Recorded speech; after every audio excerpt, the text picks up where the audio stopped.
beautiful church, in your beautiful community, on the banks of the beautiful river.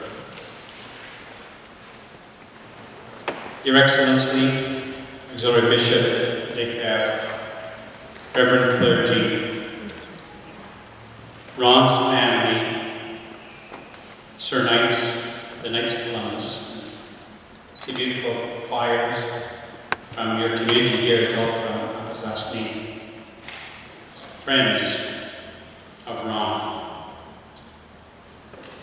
Your daughter gave such a wonderful and rich background. I thought perhaps I should give a little bit of my crossing the paths with my dear friend Ron and his beautiful wife Sheila.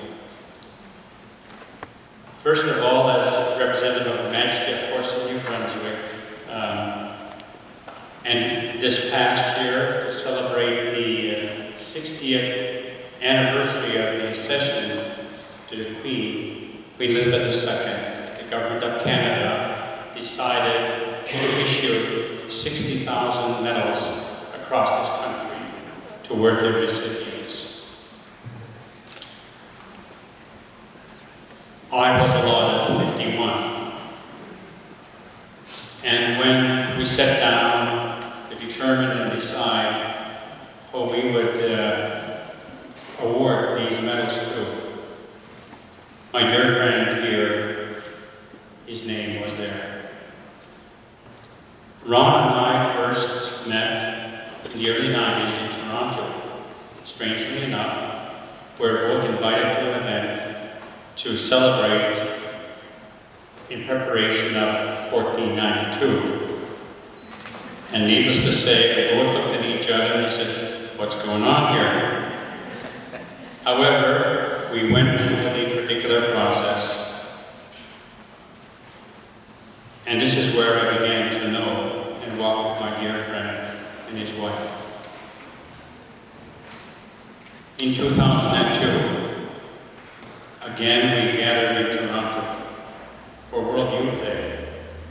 And at the time, the Cardinal asked the participation of my dear friend and his wife and myself to speak to the different youth delegates that came from around the world, to speak about the importance of Indigenous spirituality. Ron and I also served together on the Aboriginal Council of the Canadian Conference of Catholic Bishops. And it was through the efforts of Ron and others where we convinced our church that on December 12th of each year, the Catholic Church would designate that as a national day of prayer for Indigenous people in our country, where the community would pray in solidarity for our people throughout this country, because, of course, of the difficulties which our people faced in the years not only of colonization, but also of evangelization.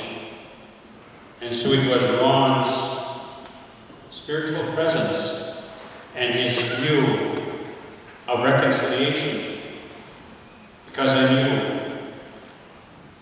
of the difficulties of 1999 in this area, and how out of those wounds reconciliation prevailed. And my good friend was asked on more than one occasion to try to deal with reconciliation. So that's the background I know of my dear friend.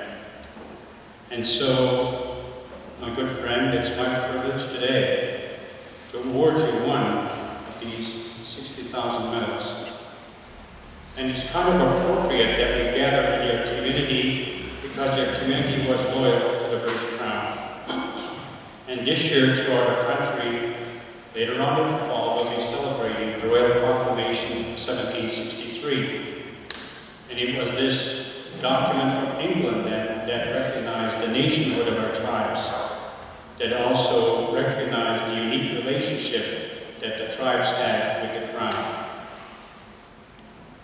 And it's also today that the coronation, 60 years ago, the celebration took place in London, England.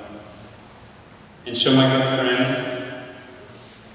It is a deep honor for myself to be here with your wife and your family and your friends here to present to you one of these 60,000 medals across this great land.